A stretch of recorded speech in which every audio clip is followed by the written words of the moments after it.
Okay. All right. We are live. We're Caroline, live. how you doing? I'm good. I'm relieved to be done with the holidays, but how are you doing?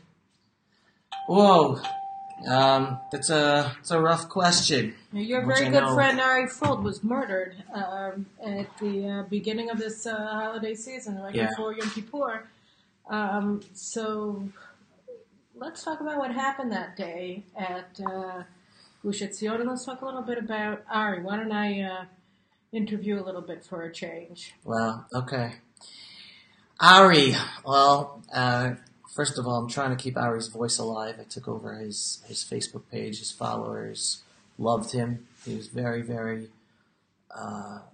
powerful voice for Israel. People loved watching him, listening to him, hearing what he had to say. So he's a big void. He's a big loss. Just trying to keep his messages and voices alive. But it's a big shock. It's a big shock. You know, it was really something, and this is what terrorism is, right? I mean, you know, when I went to visit his family in the Shiva, one of his brothers said to me, you know, if you got him down, if he saw this guy on the mat, he was, what, a fifth level karate? He was up there. You know, He was up there. and he taught karate to kids here in Efrat and stuff like that, and aside from everything else. If he was on the mat, this guy wouldn't have had any chance with him. I mean, the truth is that if he hadn't come up to him and from behind and surprised him, No chance. he wouldn't have had any chance. And even as it was, he stabbed him in the back. And Ari, unbelievably, you know, I was saying it to my kids. I said, if somebody stabbed me in the back, I can't imagine there'd be any chance that I would have gotten up. This guy turned around, pursued him, and shot him with a knife sticking out of his back. No, it was not. They took it out. It wasn't. They said Who took out the knife? the stabber. Yeah, took out the in and knife? out. They say he could have been saved if the knife was still in, but because Because he it took it punctured a out, lung. Is that what happened? he didn't die because he punctured a lung. It punctured a lung, but it severed the main artery. Severing the main artery, that's what killed him, and there was no chance of reviving him. But yeah, no, listen. His brother was interviewed. His brother Eitan. He said, "Listen, if Ari could have written the story of his life, this is how he would have written. How he would have wanted to die as a hero. Like seriously, and again, medical experts say that no normal person could have done that. The way he was stabbed, any normal person would have fallen. He should have, whether dead or totally out of action. The fact that he was able to hit the guy, turn around, chase after him, shoot him, is a superhuman powers he He's just a had. superhero, and you know, and the thing of it is just that he was such a big guy. I mean, big life guy. You know, he had a great family. He was so devoted to Israel and to the Jewish people. And he did so much. I mean, he spent all of his time. He devoted everything he had. Yeah. Which is why it's like a double shock, because it isn't just that somebody was murdered in a terrorist attack, which isn't in and of itself is like a horrible thing. Right. But it's this guy whose life, yes, his death as well, but his life was heroic. Right. Listen, it's just amazing. Listen. I sat next to this guy every day. We used to talk every day. We used to talk Israel advocacy every day, what we're doing, what we're up against, what the challenges are, what the messages are. So I knew how unbelievable he was. I knew how unbelievable a person he was. It was always a frustration that he wasn't getting more recognition for what he was doing. But if I can tell you the stories that are coming out, how many people he touched, how many people he helped, I have no clue how this guy slept. Ari, I don't know when you slept. He was always doing something. I seriously have to ask Miriam, when did he sleep? He was helping people find jobs. He was helping people raise money. He was helping people who made aliyah. This is even in addition to his Israel advocacy stuff that we saw online and the videos he did. He used to go to Jerusalem every Thursday night and just talk to strangers, and then give them tours of the old city and drive them to Hebron and come home at 4 o'clock in the morning. Like, Ari was not normal. He was a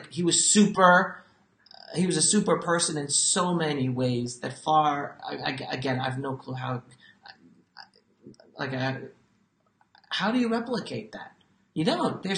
He was like 20 people in one in everything he was doing, which was totally dedicated to Israel and the truth and the Jewish people and to help humanity, because a strong Israel is something that helps humanity. And that was his embodiment every single day. So, the one thing that consoles me, and I've said this before, so my followers might have heard this before, is I just believe, again, he never received the recognition for everything he did while he was alive, and he still made a huge impact. But now, it's sad, but in his death, he is making an unbelievable impression, an unbelievable difference in ways that he could have never imagined, touching people he would have never met. He is a right-winger like us, right? He has now been accepted in the Israeli Jewish ethos as a national hero. Just that, and he deserves it. And he deserves it. But how many? That doesn't happen every day to people. No. So we read the end of Dvarim, and we read the beginning of Breshit, the end of Deuteronomy, and the beginning of Genesis yesterday in the synagogue for Simchat Torah when we finished reading the Torah and we restart. And I don't know, my kids left me alone yesterday afternoon, so I was doing a lot of reading. And, one of the things that strikes me both about Moses and what he did, and also about the very beginning of the book of Genesis, is the first chapter, the first parsha, the first portion that we're going to be reading in the synagogue on Saturday, is that it really is, he taught the people of Israel, the children of Israel, that you have to take responsibility, right? That freedom is about being responsible. And so I was thinking about maybe Rabbi Riskin and something that I was reading that he wrote. He was talking about how when Moses came out, in the first sort of big appearance of him was when he killed the Egyptian taskmaster who was beating an Israelite slave, right? And so he was talking about, well, who else was going to do it? Who else was going to save the slave, right? The Egyptians obviously wouldn't because they didn't care. Right. And the slaves couldn't because they didn't have the cognizance of their own agency, that they could take responsibility for one another, that they were in a position even to fight for themselves because they had been slaves for 400 years. Right. So he was a Jew who was raised as a prince of Egypt in Pharaoh's house. So he was raised free, right? He was sort of alone among the people of Israel who were in a position to actually stand up and take responsibility for his fellow Jews and take responsibility for his destiny. And that was really the thing that I always felt, made him capable of being the savior. And so then Rabbi Riskin had this thing where he talked about in the beginning, and he said that that there's the first three words of Breshit, Breshit bara Elokim, right? And so he said that, which means in the beginning God created, right? And he said that in the Hasidic interpretation of Genesis, that they say, it's not that they put a comma after Breshit bara Elokim, comma, in the beginning God created. And so what the interpretation is that God created a beginning. And that all that happened afterwards, that everything is a possibility. Okay. What are you gonna do with your life? How are you gonna live your life? Who are you gonna be? Are you going to be a good person? Or are you going to be a bad person? If you're a bad person, are you going to learn like Judah did and Judah did in the Bible? Are you going to repent and change? Or are you going to be like Cain, who killed his brother and then didn't take responsibility? And so, in a way, Ari, he lived the life that a Jew is expected to live. He took responsibility for his people. He took responsibility for his family. He took responsibility for his destiny, and he shouldered all of this in an indefatigable way, even in his death. And he earned his place in the pantheon of the heroes of the Jewish people by the way he lived and by being a Jew in the full sense of the word, as we were reading this week and as we read every week. And he was a tzaddik. And we all are worse off for him not being alive, and particularly his family and his friends. And I'm sorry I didn't have have an opportunity to really ever sit down and talk with him. I think I met him once or twice, and you were blessed to be his friend. But in Hebrew, the word for a deceased person who was killed either in the army in their service, or people who were killed with terrorist attacks is halal. Halal means emptiness. Right. So it's an empty space. Right. It's an empty space. So that an empty space. I'm trying to think of a more poetic way of saying it, because halal sounds the connotation is beautiful in Hebrew, and I don't know whether if you say the empty spaces in between us all, but here we are, lines and lines of people in the Jewish people, and there are empty spaces, right. And the space that he left is very big. It's huge. So I'm going to follow up, and again, I'm taking this. I'm trying my best. Listen, I'm so sad. I'm trying my best to hold on to how he inspired me personally, and to take his legacy and keep it alive and even grow it so more people learn about him and learn about what he stood for. And I think the Torah reading, the end of Devarim, right, of Deuteronomy, and the Haftorah, the prophet scripture that we read also yesterday is so apropos. And I'm actually going to focus on Moses. Well, Moses, when you think about it, Moses was the savior. He was the greatest leader. But what? Everything he stood for, which was saving the Jewish people, creating them into a nation, to then bring them into the promised land, he was not alive to witness the fruits of his labor. And I was reading this yesterday. I'm going, oh my God, that's Ari. Ari stood for sovereignty, stood for the Jewish rights to our ancestral homeland, for resettling our homeland, for being proud Jews in our homeland, not giving in to the nations, not cowering ourselves, standing up for truth about our history, about our people, about our identity. And he was able to help push the envelope on many of those issues in his own advocacy work. But now I believe we all have to be the Joshuas and make it actually happen in continuing our work. And unfortunately, Ari's like the Moses, where he was one of us making those messages get out there, but it's up to us to make it come true. So even though he's not going to be here with us to actually see it, we got to make it sure it happens. We're going to be the Joshuas, everybody. Well, in one respect, it's already beginning, right? I mean, that for years, we've been trying to build and to settle the hill of Etam, which is a part of Efrat, right. And we didn't get permission, and and then after Ari died, the first family moved there. So now we'll see. Right. We'll do our best. We are moving forward, and again, there are so many voices, and any of you who did know Ari or did not know Ari, there are so many voices who have been saying and continue to say and will continue to say those messages about being proud Jews, standing up for our Jewish rights, standing up for ancestral homeland, not just for the benefit of the Jews, for any non-Jew who wants to live with us, including the Muslims. And obviously, Caroline, you are one of those voices and very influential as well.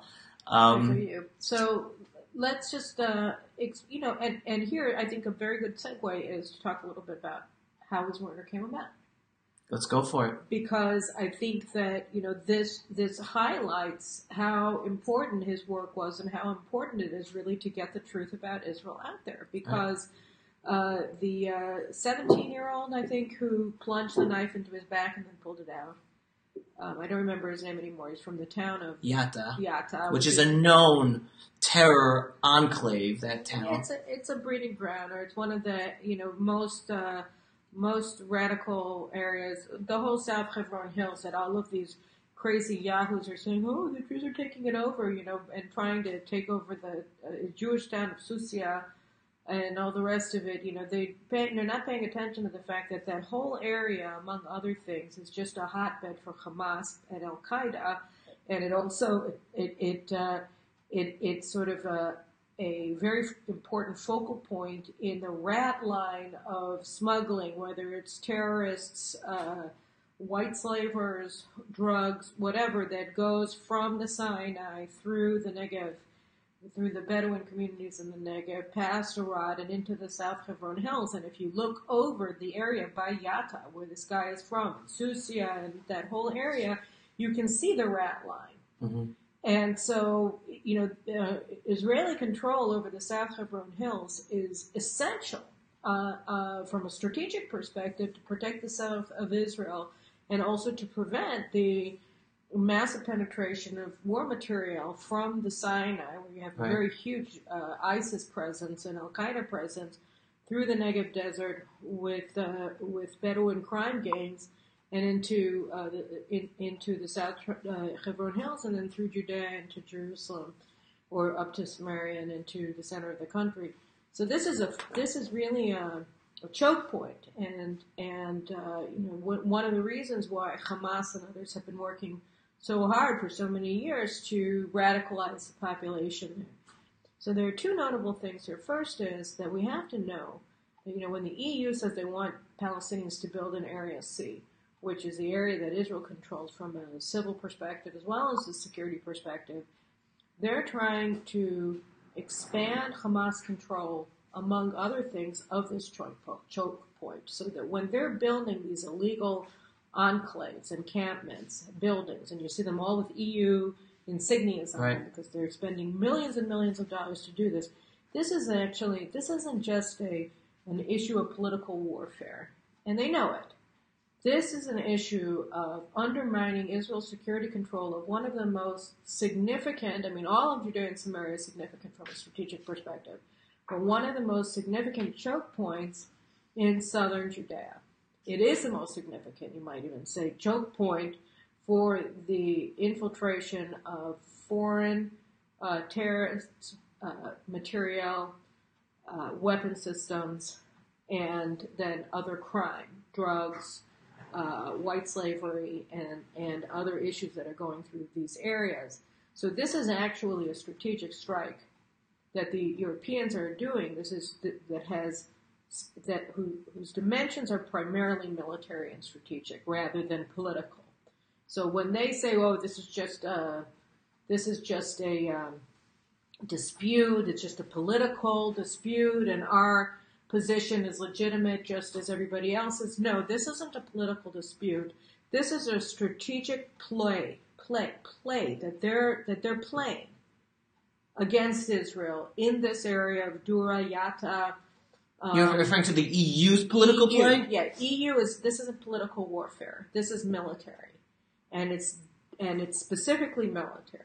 And it's important for us to understand that, because this is when we think about the EU being hostile to Israel, we're generally thinking about it only on a political level. But this is actually, again, primarily, the implications of this are primarily military. Wow. And it's, of course, supported by all of these brain-dead American Jews, right, who go to the illegal European Union encampments around Susia and say that they're trying to protect these poor families from the horrible Jews who are building on land that they have rights to build on because it's state land.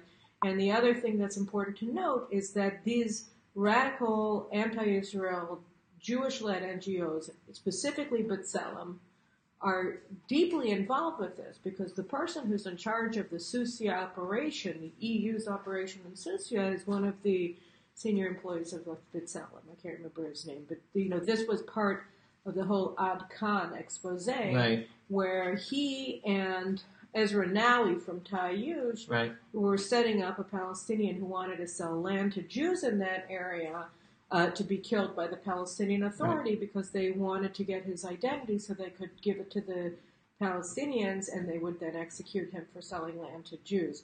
And that's the second aspect of Ari Fuld's murder that I wanted to mention, which is the Palestinian Authority, and specifically Abu Mazen's role in his murder. Because the day before his murder, he was killed on Sunday. Right. So on Saturday, I think it was, Abu Mazen, Mahmoud Abbas, the PA's chairman, the one that Ehud Olmert had a pilgrimage to in Paris, and Tzipi Livni, the head of the opposition, had a pilgrimage to in New York, he incited his murder directly. He called for them to take up arms against Jews because we were invading Al-Aqsa.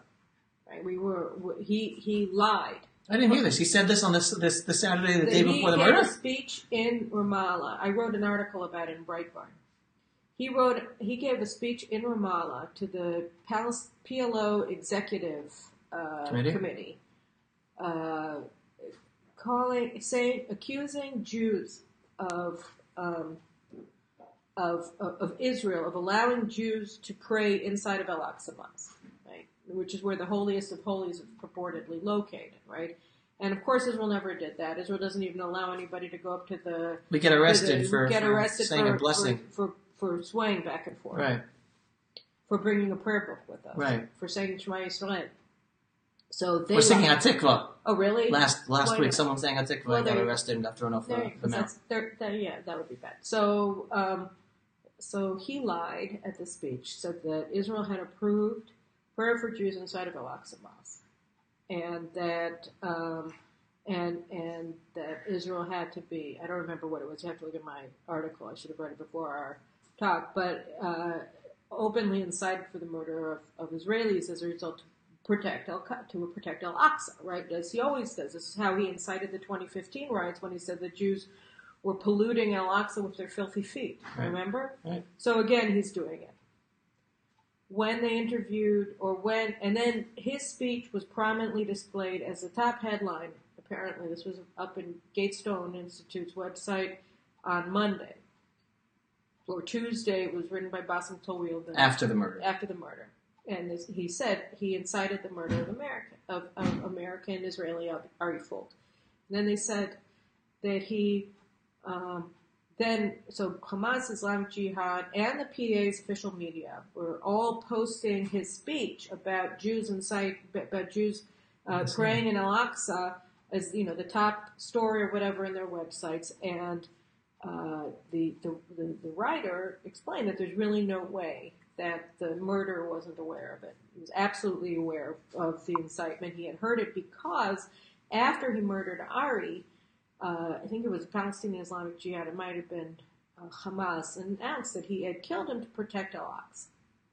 So Abu Mazen says Jews are being allowed to pray in Al-Aqsa. We have to protect Al-Aqsa from the Jews. And then the next day, this guy comes out, kills a Jew to protect Al-Aqsa. This is pure incitement. He solicited the murder of Ari Fuld. And so, when people talk, and then, they've already made arrangements to pay the family of $1.75 million he's going to be getting. His family's going to get. So there you go. Right. So did you notice that another thing that was not reported about the news about Ari Fuld's murder is that the murderer was searching for an English speaker? Right. Times of Israel ran that story. And I re-reported in my article in Breitbart about Abu Mazen's solicitation of murder. So basically what we have here, right, is that according to the woman who was working in the falafel... That Ari saved her life. That Ari saved his life by shooting this guy. So she said that she had served him falafel shortly before he murdered Ari, and that he was asking her if she was an English speaker, and then he was asking who are the English speakers here and stuff like that. So her assessment, and this hasn't been seconded by security personnel, but it's it's an important thing to find out is, was this guy, it sounds like this is a clear indication, but not proof, that he was actively searching for Americans to murder.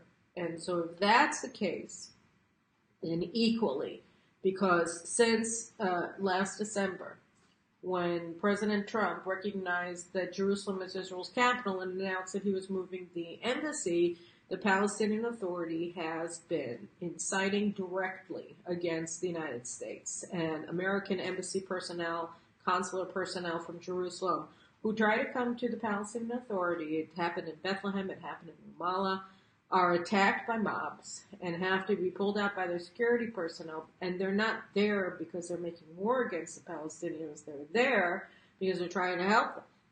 So Donald Trump did absolutely the right thing when he cut all U.S. funding to the PA.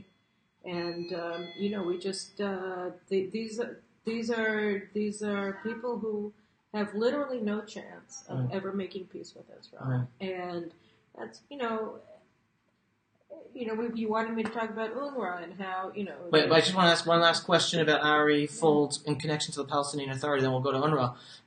I want to ask you this. I was extremely disappointed with the Israeli government when, after Ari Fuld's murder and the Palestinian Authority announced we will be paying $1.75 million, what's the announcement from the Israeli government? We will be cutting that $1.7 million from the money we transfer over to the Palestinian Authority. Forgive me. I would expect the Israeli government to finally say, you're giving what you are supporting terror and you incite terror. Well, one, we're going to designate you as a terror organization. We're not going to have any talks with you anymore, and we're not going to give you a cent. What's cutting only $1.75 million? Am I wrong to be thinking this?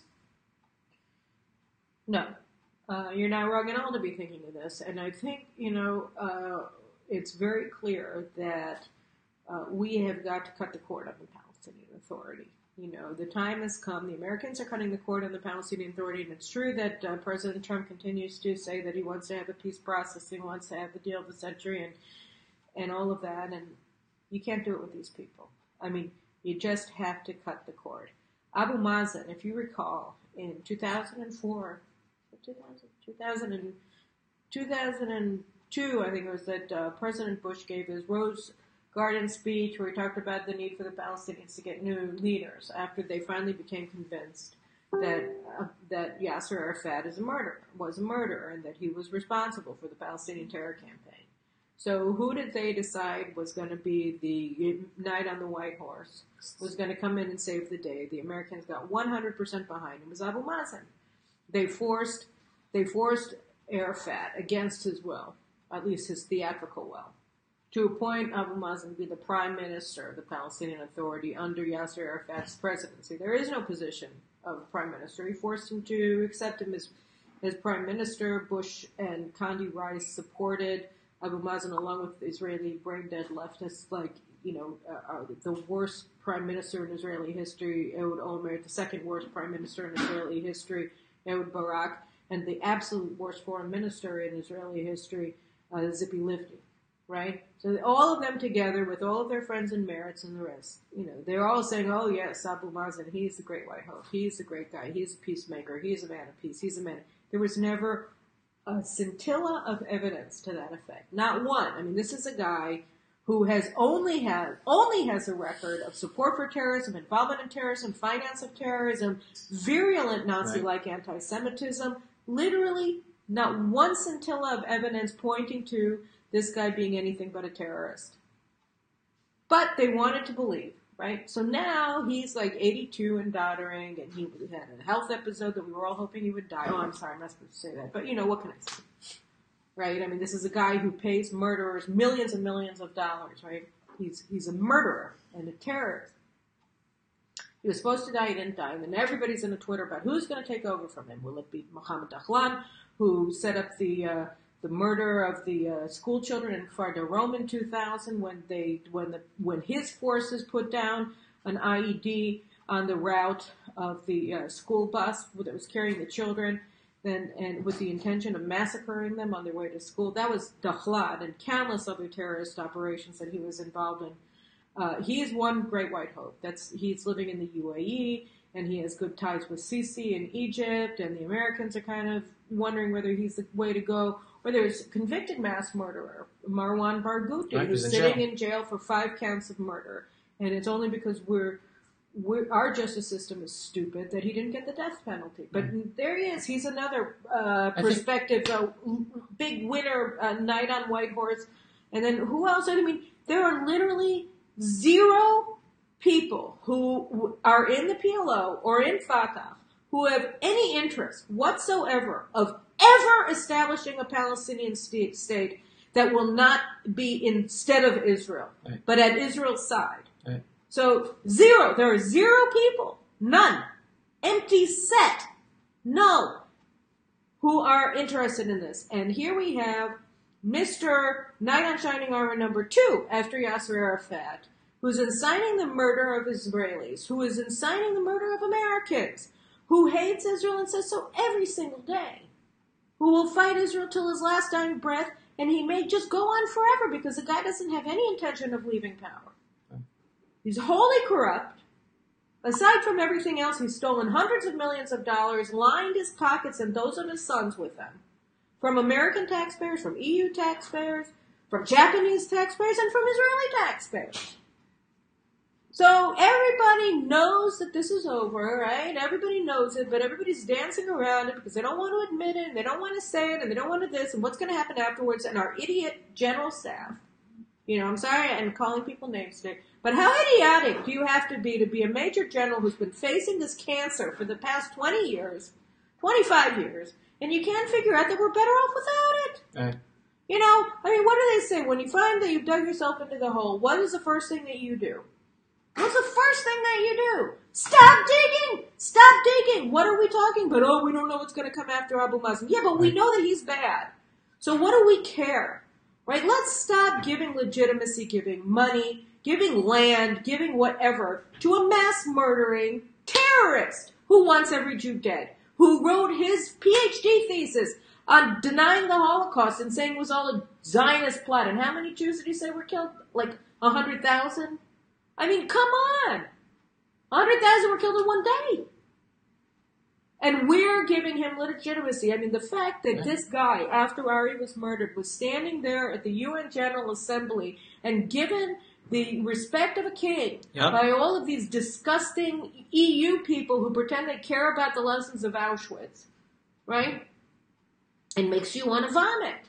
I was lucky. I was in Eilat. I was on vacation with the family, during this whole escapade, and I wasn't sitting in front of my computer at home and frothing at the mouth with revulsion, or in the bathroom hurling. But this is, how obscene is this? Yeah. How obscene is this? Did it take? And it didn't. How many of our heroes? That's the worst thing about Ari's death. The worst thing about his murder is that there's nothing unique about losing a hero this way. You know how many dozens and scores of extraordinary people have been murdered since this crazy idea of bringing the PLO into Israel happened in 1993? How many wars we've been forced to fight with our hands tied behind our back because we gave legitimacy to the architect of modern terrorism, to the instructor and to the mentor of Osama bin Laden and Ayatollah Khomeini? Enough is enough. We have the most heroic people that I've ever seen. Israelis run to danger, not away from it. We see it in terror attack after terror attack after terror attack. It's like there is no people like ours, and we are justifiably proud of it. But why do we have to do this? Right. And Ari used to say this himself. He's quoted in his videos saying this.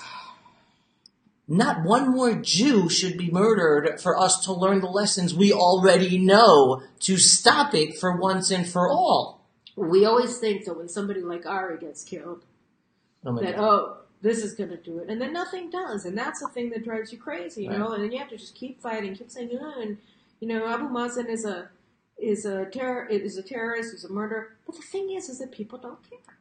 The anti-Semitism has reached this point, right, where Angela Merkel, the Chancellor of Germany, is not embarrassed to be the greatest champion of Iran.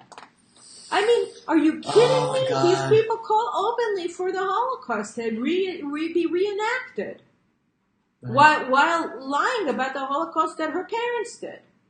And then she's going to come here and pretend she's our friend. She's going to come here and pretend that Germany has a special relationship. Yeah, we do have a special relationship. It's called sadomasochism. You screw us and we pretend that you're not. Or we pretend that you're our friend. No, you're not our friend. You're not. You have much more in common with your Nazi forebears than you have with ours. Sorry. And you shouldn't be accepted in Israel as a friend because you're not a friend. You're not a friend. So why can't we just stop playing games? And then everybody says, look at everybody's laughing at Donald Trump. Everybody's laughing at Donald Trump. oh, he's making his America into a laughing stock. No, they're laughing because they don't have anything. Because they know that he's got their number. And he's calling it. You know, what did Nikki Haley say? We're taking numbers. Right. You know, we're taking names. We remember who's screwing us at the UN, and we're not going to take it anymore. And they know it, so they're scared. So they Twitter and they laugh and they giggle. That's all they got. Right. Because their day is coming. Right. And, you know, God bless him. And anybody who doesn't support this president, who is truly an amazing American, truly an American hero, and truly, truly a friend of Israel, is because they don't care. They don't care about the fact that Abbas is a terrorist and that Ari Fuld was murdered because he was a Jew. They don't care about the fact that the UN might as well just be the modern incarnation of the Nazi Reichstag. They don't care. They don't care about anti-Semitism. They don't care about America. You know, they don't care about preserving the greatest democracy that the world has ever known. They don't want it. They don't like it. They want to transform it into Russia.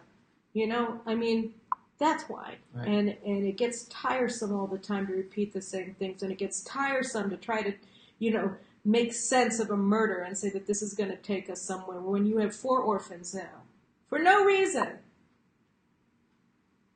And yeah, you know, I mean, it would be nice if we could just put a stop to it, but then you have Zippy Livni going off to New York and pretending to be the responsible adult by meeting with Abu Mazen.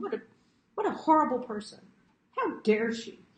She and you know, to think, and I know, and I do not in any way whatsoever speak for the Fuld family, but well, she went and she paid a shiva call to these people. And she knew that he incited his murder. She had to know, and if she didn't know, then that was a dereliction of duty on her part. She's the head of the opposition. She should have been aware of what he said. It was her duty. And she went, she met with him, and she sucked up to him. So how does she square that circle that she goes and she consoles the family of a person, and then she goes and meets with the murderer and sucks up to him? You know, and forget about Ehud Olmert. I mean, look at Ehud Olmert and just like cha-ching, cha-ching, cha-ching. So let's jump into the other sad laughing stock that is so dangerous of the United Nations. And we'll talk about UNRWA latest. And I don't know what I was thinking about UNRWA was just happened yesterday, or the past few days. International employees of UNRWA, the organization that perpetuates the victimhood, that perpetuates the conflict against Israel. They educate the killing and murdering of Jews and destroying Israel. Those are the international employees of UNRWA, had to run away from Gaza. They had to run away from Gaza because their life was threatened, not from the mob. Right. Life was threatened by their own Gaza employees of UNRWA in their own office building. They had to run away to Israel and be given safe haven by Israel, the country they want to destroy.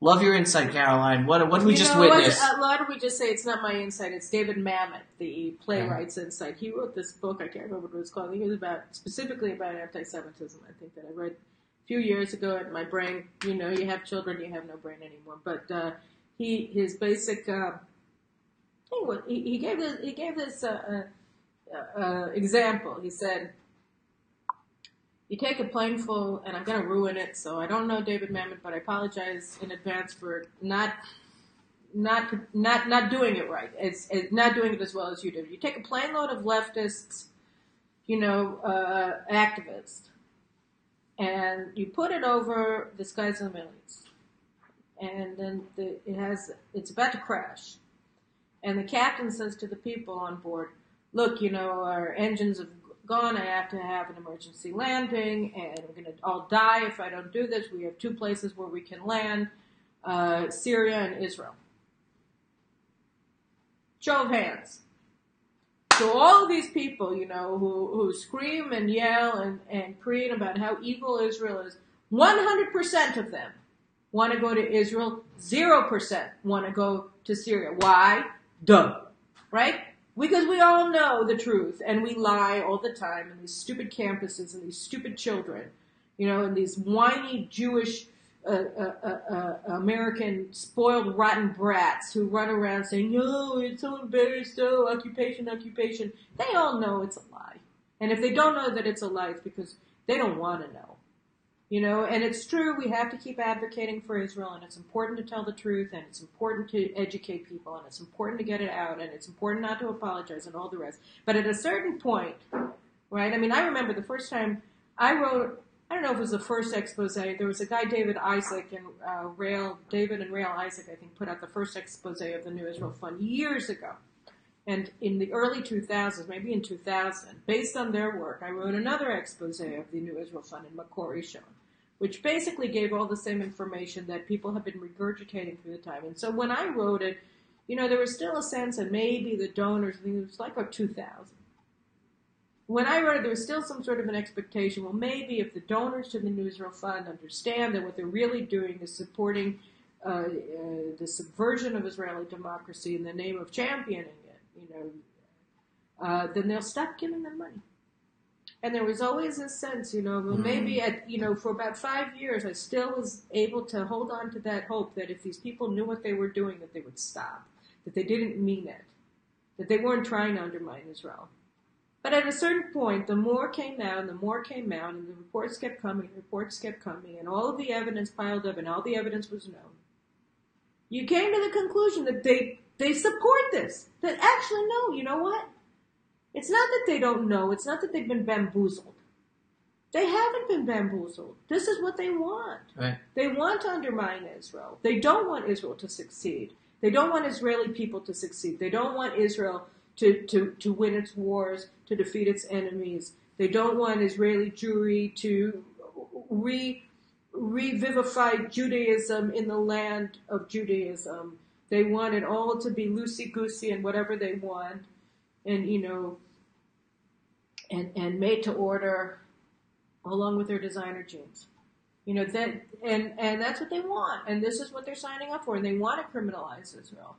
They want to pretend that the only country that respects the rights of everybody, regardless of your race, your color, your creed, your sex, your this, your that, the only one in the Middle East that does is evil, is an apartheid state, God forbid. They want to believe this. And they want to advance this lie.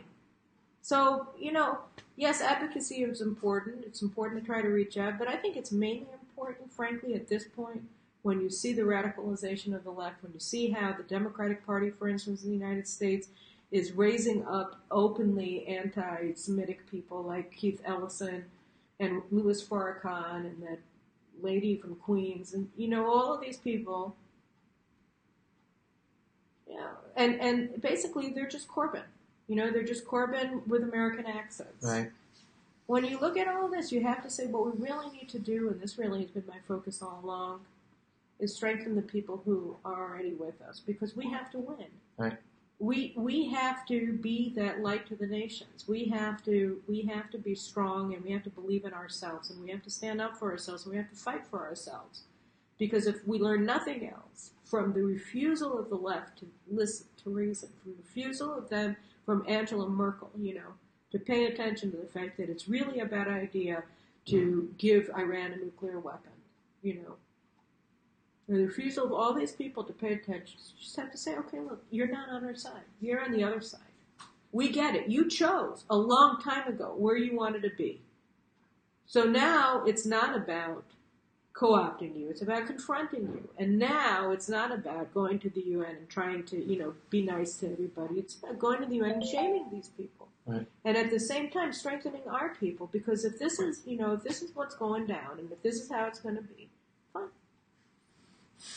We just have to roll with these punches too. Right.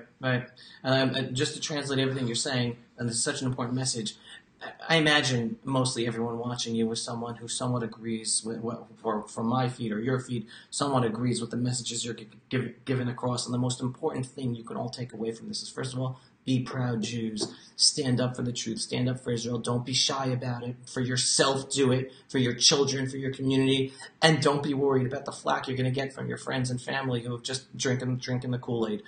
Be strong. Either they'll listen or they won't. In the meantime, you stand on the side of justice, and not just that. All right, final issue. Really, let's go to an extremely important strategic issue that's recently developed for Israel. As we all know, or most of us will know from the news, last week, Syria shot down a Russian plane while Israel was trying to attack Iranian assets in Syrian territory. And yet Russia is blaming Israel, whether officially, unofficially, whatever the case is, and rewarding Syria by giving them the most advanced surface-to-air missiles, the S-300. It's not the most advanced, but it's quite advanced. Quite advanced, thanks for the correction. So the S-300, that will be even more challenging for Israel to be able to fly over the skies of Syria and do what we have to do to protect Israel. What is your insight about this whole thing, strategic aspects for Israel, both vis-a-vis Syria, Iran, and vis-a-vis our relationship with Russia? And I think that the relationship with Russia we have to understand is it's necessarily difficult because on the one hand and on the other hand, I mean, there does seem to be a division, and I never know how seriously to take these apparent divisions inside of a regime that isn't democratic, right? Because as it stands, it appears that President Putin is much less pro-Iranian than the defense ministry is. Is this true, or are they playing good cop, bad cop to try to lull Israel or the United States into some sort of complacency over the Russian deployment in Syria? I don't know. But if we assume just for the sake of argument that there is a dispute within the Kremlin about how to treat Iran, and that the side that's pro-Iranian is now ascendant in this, then that means that at a certain point, now we've reached the point where the issue of Russian deployment to Syria is above our pay grade, meaning that we need that this is an American issue. This is an American issue. This is an American issue. This isn't about Israel specifically. This is about Russia contesting American power in the Middle East. And this is about Russia openly confronting America in President Trump's policy of preventing Iran from asserting hegemonic power in the Middle East and from acquiring nuclear weapons. And in that case, I think it's important to recognize, and if I'm right, and I'm pretty sure I am, then this is, this requires significant, not just attention, but revision of America's position on Syria. Because right now, the Pentagon has been driving this train of American position on Syria and American position on Lebanon, and to a large degree American position on Russia, which is that they have been steadfastly maintaining President Obama's position in Syria, which is that the Americans are there to fight ISIS, and that's their goal, and to prevent ISIS from receding. Recently, the White House and State Department have pushed as well that they're not leaving until Iran leaves Syria. But they're not deployed in a way that really does a lot. They stopped the rat line of transfer of weapons from Iraq to Syria, which is important. And they're along the tri-border area with Jordan, Iraq, and Syria. But they're not deployed in a way that actually contests Iranian power or Russian power, for that matter, in Syria in a way that it may have to be rejiggered. The other thing is that the State Department, the Pentagon is still insisting on funding and arming the Lebanese armed forces. Right. They just took order of warplanes and a lot of intelligence gathering, electronic warfare components that all go directly to Hezbollah. I think Netanyahu's speech at the UN was highlighting Hezbollah's position in Lebanon as the real controller of the country. And, so I think that you're going to have a lot of discussion and debate inside of the Trump administration about what the U.S. policy is on Syria, because the S-300 is, yes, it's directed against Israel, and it's true, the bravado of the Air Force generals isn't out of place. Israel can probably take care of the S-300, and if it does, then that's going to really harm Russia's arms exports, because people are going to look and say, well, wait a minute, it's not an impermeable system, and the Israelis are able to get past it, so it's not good. So Russia has, but it's an extremely, we're facing a very, from Israel's perspective, even if it's true, and I'm assuming that it's true, that the S-300 is not that it is not something that's going to stop Israel or paralyze our air operations in Syria. Right. It can, and it may. It will definitely. The one thing it will definitely do is make an already impossible hornet's nest of security challenges emanating from the north even more complex and challenging. So it adds another level, a significant level of complexity to an already incredibly complex strategic environment. I mean, look, you have Hezbollah. Iran just shot 3 guided missiles into Syria, right, to hit Al-Qaeda. One of them, I think, blew up inside of Iran, but the other 2 apparently made their targets, and they were precision-guided bombs with a range of 500 kilometers. And that's a significant upgrade in Iran's demonstrated capabilities. You have Hezbollah with 150,000 missiles that we think are not guided inside of Lebanon, with battle-trained troops that have been in war for the past decade continuously, with advanced weapons, many American, transferred to the LAF. They're in control of the country. To the Lebanese army. They're in control of the country. And then we have Syria, and again, it's not just that the Russian involvement here is not clear. It is clear. And the fact that Russia blamed Israel for the Syrian attack against the Aleutian jet, is significant. In 2006, the Russians helped Hezbollah in the war. They gave them guidance information. They gave them intelligence information from their listening post in Syria, according to reports that came out at the time. So now they're in a much better position to do that. And I don't know what their level of cooperation is likely to be in the next war. But again, this is something that the Americans have to deal with. Wow. All right, guys. Thank you so much for watching and listening today. Important information, as always, and insight from Caroline. If you are not yet following Caroline, get her directly from her website. Back from vacation. The kids are going back to school. It's all good. There you go. So CarolineGlick.com. Go visit, sign up for her newsletter, get it straight to your inbox as it's happening. And check, there's a GoFundMe page for Ari Fuld's family. Yes. And I put the link on my Twitter page, but you should... maybe you can put it up also. Yeah. And let's support his widow and his orphans. You know what? If his murderer's family is going to make it $1.7 million, let's give Ari's family twice that much. That would be nice. That's a message. Everyone, let us, as we said here before, stand up for the truth, stand up for the Jewish people in our homeland, stand up against this evil. And stand up for ourselves. Yep. It's about standing up for you. Thank you so much, Caroline. Thank you.